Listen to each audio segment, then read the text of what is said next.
يا حمل يا ناري يا جميل، بننهي بيك النهارده ابراجنا وبنقول لك حمد لله على السلامه ماديا. فرصه للحصول على عمل او فلوس او حاجه، ابتدي السعي بتاعك من يوم 20/4 لحد يوم 20/5. فرصه حلوه جدا، خصوصا مع وجود المريخ في برج الاسد اللي بيديلك طاقه وبيديلك نشاط وبيديلك فرصه ان انت تخرج من الامم اللي انت كنت حابس نفسك فيه، القوقعه اللي انت كنت قاعد فيها وخايف منها عشان مشاكلك الماديه ومشاكلك العمليه، هتنحل من يوم 20/4 لحد يوم 20/5. عندك فرصه للحصول على مال، الحصول على عمل، عقد عمل جديد، سفر يا برج الحمل هيتعرض عليك وهيكون سفر مربح جدا. حاول ان انت تحققه وحاول ان انت توصل له. برج الحمل انا عن نفسي بقول لك فعلا الحمد لله على السلامه، سنتين انت كنت بتمر فيهم بمآزق. زحل كان قاعد في الحوت ما بيتحركش منها، كان في بيتك ال 12. نبتون كان قاعد في برج الحوت برضو بيتك ال 12. وعندنا كمان اورانوس اللي كان قاعد في الثور في بيتك الثالث. كل ده كان عامل لك ازمات. ايه ده؟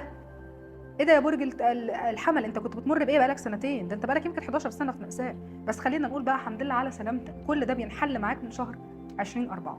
اخيرا راحه ونفس وهي يعني احساس كده ان انت بتخرج من حاجه كانت خانقاك قوي قوي، بتطلع لها لحاجه حلوه قوي. انا بقول لك ده لحد يوم 20/5.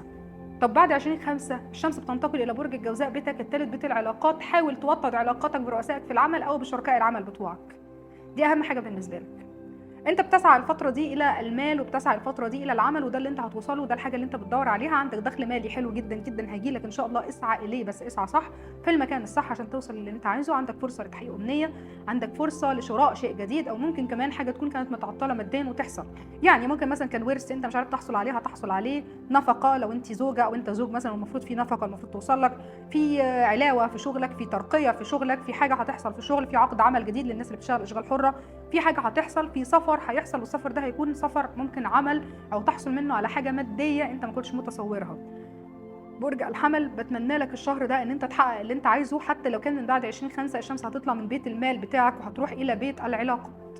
هنا بتبقى بيت الشراكات وبيت العلاقات، وبيدي لك دعم قوي جدا جدا. وجود المريخ في برج الاسد مدي لك دعم لانه في بيتك الخامس، فمدي لك قوه ومدي لك حاجه سريعه هتحصل، احداث سريعه هتبتدي تدخل فيها وحاجات سريعه جدا هتبتدي تحصل في حياتك. حاول ان انت تركز فيها عشان تقدر توصل للحاجه الحلوه فيها.